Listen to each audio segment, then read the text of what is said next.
स्वागत नहीं करोगे तुम्हारे भाई का। So welcome welcome welcome everyone to this amazing video. और ये वीडियो बहुत ज्यादा इंपॉर्टेंट है मेरे प्यारे सीए फाइनल के स्टूडेंट्स के लिए। ठीक है, क्यों? क्योंकि आपके एग्जाम पैटर्न में हल्का सा चेंज हुआ है। अब बोलने को वो हल्का सा है but it can have a very major impact, both positive as well as negative. मैं दोनों के पॉइंट ऑफ व्यू से बात करूंगा। ठीक है, तो सबसे पहले वीडियो को कर देना लाइक, लाइक करके लगा दो अपनी अटेंडेंस। और उसके अलावा चैनल को सब्सक्राइब जरूर करना, बिकॉज ऐसे ही बहुत सारे काम की चीजें आपके लिए इसी चैनल पे आते हुए रहेगी। ठीक है, अब ये चेंज के बारे में ऑफकोर्स काफी लोग को शायद ऑलरेडी पता होगा, नहीं पता तो मैं इसी वीडियो के माध्यम से आप सबको ये चेंज बताने आया हूं। ध्यान से सुनना। ठीक है, सबसे पहली बात, चेंज कहां है सर? डिस्क्रिप्टिव पोर्शन में देयर इज नो चेंज। जो 70 मार्क का डिस्क्रिप्टिव पोर्शन आता था, question number 1 used to be compulsory, बाकी के 5 में से हमको 4 क्वेश्चन अटेंड करने होते थे, वो सेम है। ठीक है, और किसी एक क्वेश्चन में पता है इंटरनल चॉइस भी मिलती थी 4 मार्क के या 5 मार्क के क्वेश्चन में कि आइदर दिस और दिस। वो descriptive portion as it is same है, कोई प्रॉब्लम नहीं है उसके अंदर, कोई चेंज नहीं है उसके अंदर। चेंज है एमसीक्यूज के अंदर। ठीक है, अब ये चेंज है क्या कि एमसीक्यूज वैसे तो सारे मैंडेटरी होते थे, बट होता क्या था, पहले आते थे 15 एमसीक्यू, 2 मार्क्स ईच के, तो 30 मार्क्स के आपके एमसीक्यू ऐसे बनते थे। अब इन्होंने बोला है टोटल 23 एमसीक्यू जाएंगे, जिसमें से 7 एमसीक्यू आपके होंगे 2 मार्क वाले, that is equal to your 14 marks. और बचे हुए आपके जितने भी 16 एमसीक्यूज है, वो रहेंगे आपके 1 मार्क वाले। बराबर, तो हो गए 30 मार्क और टोटल हो गए 23 एमसीक्यूज।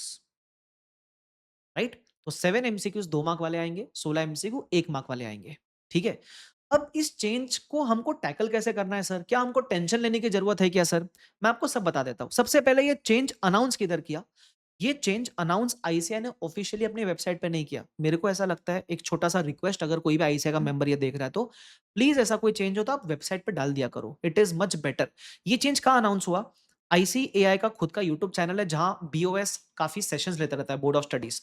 तो उसमें एक फाइनेंशियल रिपोर्टिंग का एक सेशन चल रहा था, उसके अंदर इन्होंने बताया कि नवंबर 26 से आपके एमसीक्यूज पैटर्न में चेंज है। तो मेरे को लगता है वो वीडियो शायद सब बच्चों तक ना पहुंच पाए।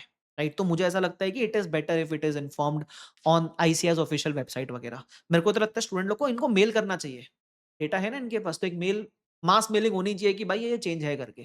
ठीक है, फर्स्ट थिंग। बट एनीवेज ये चेंज आया है। अब एक और सवाल बच्चे के मन में आता है, ये सर सिर्फ एफआर का चेंज है क्या? देखो ऑनेस्टली, ये जब चेंज अनाउंस हुआ था ना, ये जो चेंज है जो अनाउंस हुआ है, तो आईसीआई ने एक एफआर का सेशन कंडक्ट करे थे, उसमें ये चेंज अनाउंस हुआ है। तो बाकी सब्जेक्ट का जब वो सेशन लेंगे तब हमको मालूम पड़ेगा। बट मेरे को ऐसा लगता है बहुत ऑड लगेगा कि एक पर्टिकुलर सब्जेक्ट के लिए ही चेंज किया है और बाकी सबके लिए वैसे ही रखा है 15 एमसीक्यू 2-2 मार्क के।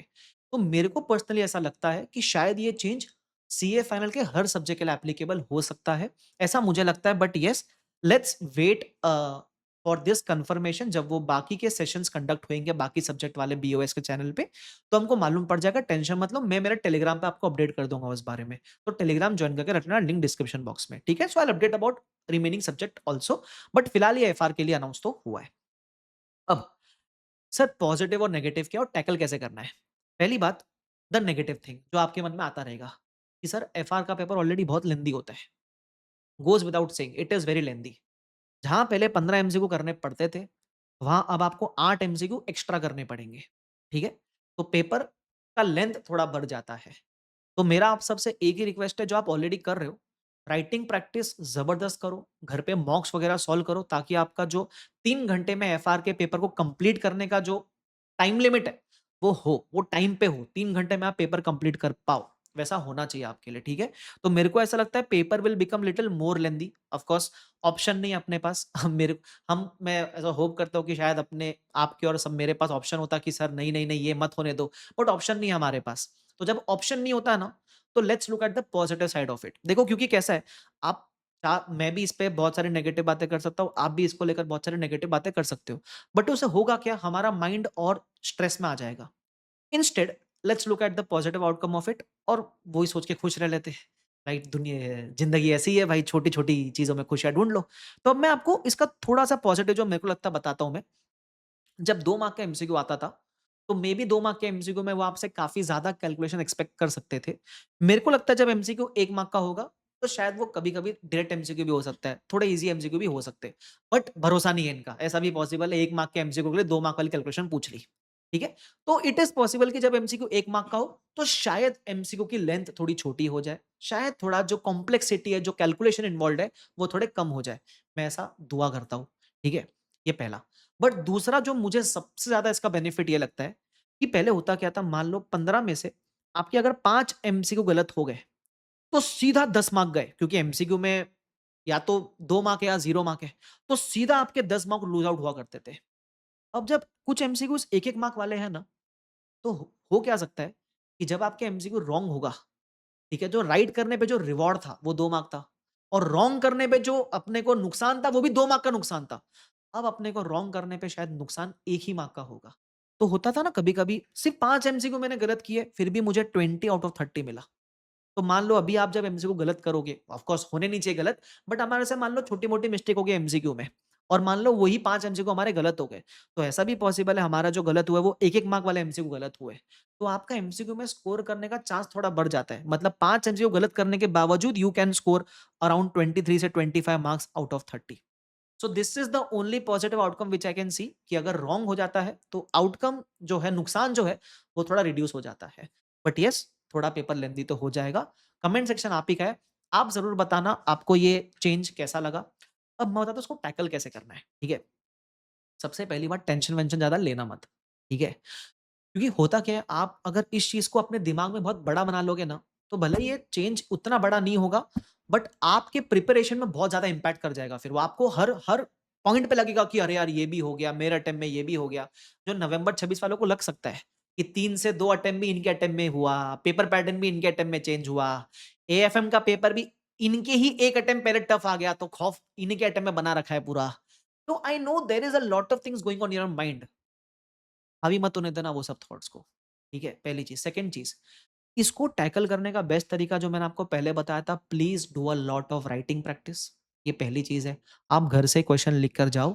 एग्ज़ाम में जितना कम सोचोगे और जितना हाथ अपने आप चलेगा, होता है ना बिना सोचे मेरा हाथ चल रहा है, वो जितना ज़्यादा होगा, उतना आपका पेपर टाइम से कंप्लीट होगा, और वो होने के लिए लिख के प्रैक्टिस करना बहुत ज़रूरी है, पहली चीज़। दूसरी चीज़, मेरा सजेशन है आपसे, एमसीक्यूज़ सीधा एग्ज़ाम में जाके प्रैक्टिस मत किया करो। थोड़े से एमसीक्यूज़ घर पे प्रैक्टिस करो। सर हम कहाँ से प्रैक्टिस करें? जिसने मेरे से क्लास ले रखी है, आपके पास बुकलेट है, वहाँ से प्रैक्टिस कर लो। अच्छा, मेरी क्लास छोड़ो, मेरी बुकलेट छोड़ो। आईसीएआई के वेबसाइट पे एक केस स्टडी की बुकलेट है, वो प्रैक्टिस कर लो। अच्छा, वो केस स्टडी की बुकलेट में सर बहुत सारे केस स्टडीज़ हैं। मान लो 50 केस स्टडी हुए। मैं कौन-सा बोल रहा हूँ 50 के 50 सॉल्व करने। एट रैंडम 10 केस स्टडी पकड़ लो। आपको ये नहीं बोल रहा हूँ कि उसी बुकलेट में से केस स्टडी एग्ज़ाम में रिपीट होने वाली है, वो नहीं होने वाला। बट हमको ये समझेगा ना कि जब हम कोई नया केस स्टडी उठा के सॉल्व करने का ट्राई करते हैं, हमको समय कितना लग रहा है? क्या मैं वो कांसेप्ट मुझे क्लिक हो रहा है क्या एमसीक्यू का केस स्टडी करते समय? तो my suggestion is practice case studies also. जैसे आप एफआर में क्वेश्चन्स की प्रैक्टिस करते हो क्वेश्चन बैंक में से, वैसे एफआर ही नहीं, हर सब्जेक्ट में क्वेश्चन बैंक के अलावा केस स्टडीज़ की प्रैक्टिस भी करो। केस स्टडी बुकलेट के केस स्टडीज़ कर लो। अगर आपको वो नहीं चाहिए, तो कुछ 2-3 अटेम्प्ट के पीवाईक्यूज़ है, उसके केस स्टडी प्रैक्टिस कर लो। या आपके 1-2 अटेम्प्ट की जो आरटीपीज़ होती है, उसके केस स्टडी प्रैक्टिस कर लो। या एमटीपी में जो केस स्टडी आती है, वहाँ से केस स्टडी प्रैक्टिस कर लो। तो मेरा सजेशन है, प्लीज़ एमसीक्यूज़ की केस स्टडीज़ की प्रैक्टिस करो। और एक और सजेशन देता हूँ, किसी का वीडियो देखकर मत प्रैक्टिस करना। क्यों?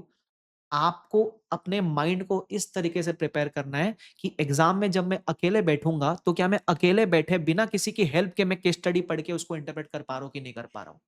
तो माय सजेशन इज़ प्लीज़ कोई वीडियो मत ढूँढते बैठना उसके लिए कि कोई मुझे फटाफट से केस स्टडीज़ करवा दे, मैं वहाँ से प्रैक्टिस कर लेता हूँ। It will not help you. आप कभी भी अपने आप को नहीं जज प कर पाओगे कि मैं उसको कर पा रहा हूँ कि नहीं कर पा रहा हूँ। तो मेरा सजेशन आपसे यही है, आप केस स्टडी के साथ बैठो, खुद प्रैक्टिस करो, और सब करने की ज़रूरत नहीं है। एट रैंडम 10-12 केस स्टडी कर लो ना यार। अगर 10-12 केस स्टडी में कंफर्टेबल हो, डन हो गया। अगर आपको लग रहा है इतने करने के बाद भी मुझे कमी लग रही है, देखो कौन से चैप्टर में कांसेप्ट वीक लग रहे हैं। उसके बाद 2-4 केस स्टडी और प्रैक्टिस कर लो नीड बेसिस पे। ऐसा, ठीक है? चलो, तो अच्छा ये कब प्रैक्टिस करें सर? सिंपल, जब आप कोई सब्जेक्ट का रिवीजन कर रहे हो, मान लो आप सेकंड रिवीजन करोगे एफआर का, सेकंड रिवीजन में करो बेटर है मुझे लगता है। मान लो आप एफआर का सेकंड रिवीजन कर रहे हो, आपने 7 दिन दे रखे एग्जांपल, 7 या 8 दिन दे रखे। तो 7.5 डेज़ आप अपनी पूरे एफआर रिवाइज़ कर लो, और जो आधा दिन बचता है ना आखिरी दिन के रिवीजन का, उसमें आप केस स्टडीज़ प्रैक्टिस कर लो। बेस्ट चीज़, ठीक है? और ये एफआर में नहीं, हर सब्जेक्ट के लिए प्रैक्टिस ज़रूर करना, ठीक है? So I hope this video was helpful. Thank you so much. Bye bye, take care, see you all. Bye bye, और टेंशन मत लेना, ठीक है? It's okay. Bye bye.